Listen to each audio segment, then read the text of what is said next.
Dear esteemed viewers, welcome to Electrical Machine Class Lesson 4.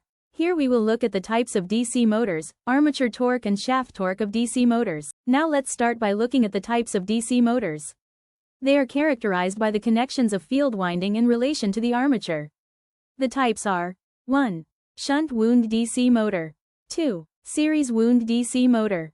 3. Compound wound DC motor. Shunt wound motor is one in which the field winding is connected in parallel with the armature winding. The shunt field winding has a high resistance than the armature winding, thus the current flowing through the shunt field is smaller than that flowing in the armature. Now let's look at the circuit diagram of a DC shunt motor. RSH is the shunt field winding, ISH is the shunt current, IL is the supply current and V is the applied voltage. Series wound motor is one in which the series field winding is connected in series to the armature winding. The series field winding has a smaller resistance than shunt field winding. The current flowing through the series field winding is the same as the current flowing through the armature winding. Let's look at the circuit diagram of DC series motor. RA is the armature winding and RSE is the series field winding. Compound wound motor. It has two field windings, one connected in parallel with the armature and the other in series with it. Types: 1. Short shunt connection. 2. Long shunt connection. Short shunt, when shunt field is connected in parallel with the armature. Now let's look at the circuit diagram of a short shunt DC motor. RSH is the shunt field winding, RSE is the series field winding, RA is the armature winding and V is the applied DC voltage. Long shunt is when the shunt field is connected in parallel with both the armature and series field winding. Note: the compound machines, generators or motors are always designed so that the flux produced by shunt field winding is considerably larger than the flux produced by the series field winding. The below is a circuit diagram of a long shunt DC motor. Just as in the short shunt, RSH is shunt field, RSE is series field, RA is the armature winding and V is the applied DC voltage. Now let's look at armature torque of a DC motor. What is torque? T. It is the turning moment of a force about an axis. It is measured by the product of force, F, and radius, R, at right angle to which the force acts. That is T equals F times R. In a DC motor, each conductor is acted upon by a circumferential force, F, at a distance R, the radius of the armature. The circuit below illustrate a circumferential force, F at a distance R, the radius of the armature. Thus each conductor exerts a torque, tending to rotate the armature. The sum of the torques due to all armature conductors is known as gross or armature torque, Ta. Consider a DC motor with the following parameters.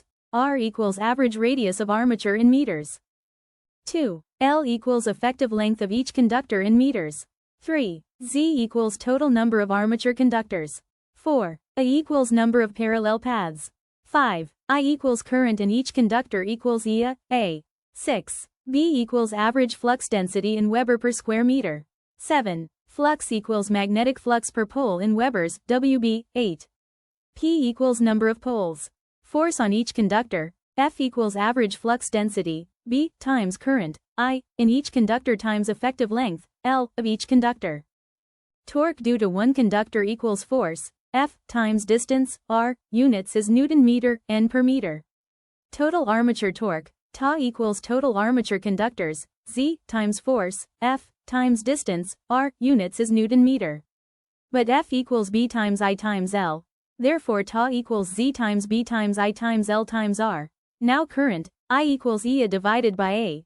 B equals flux divided by A, where A is the x-sectional area of flux path per pole at radius R. But A equals 2 pi times R times L divided by P. Now replacing B and I in the torque equation.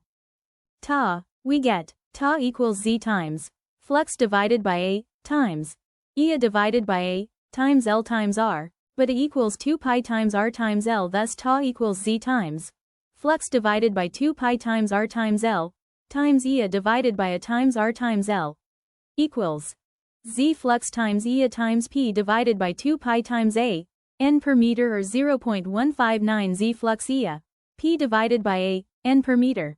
Note: Z, P and A are fixed for a given machine. Thus Ta is directly proportional to flux and armature current. For a shunt motor, flux is practically constant, thus torque is directly proportional to the armature current. Hence Ta is directly proportional to IA. For a series motor, flux is directly proportional to armature current provided that magnetic saturation does not occur. Hence Ta is directly proportional to E squared. Back E.M.F. E flat equals P times flux times Z times N divided by 60 times A. Therefore P times flux times Z divided by A is equal to 60 times E flat divided by N. Substituting this in the torque equation, we get Ta equals 0.159 times 60 times EB divided by N times EA. Therefore Ta equals 9.55 times E flat times EA divided by N Newton meter. Now let's discuss the last item on this video, which is the shaft torque. What is shaft torque, TISH? This is the torque which is available at the motor shaft for doing useful work. Total or gross torque, Ta, is the torque developed in the armature. Shaft torque, TISH, is somewhat less than the armature torque Ta. The difference Ta-TISH is the lost torque due to iron and frictional losses in the motor. Output power equals torque times speed in RPM times 2 pi divided by 60. Thus output power equals 2 pi times N times TISH divided by 60. TISH equals output power times 60 divided by 2 pi times N divided by 60. Thus TISH equals 9.55 times output power divided by N units is Newton meter. Thank you for watching our channel. Please don't forget to like, comment, share and subscribe. May God bless you all.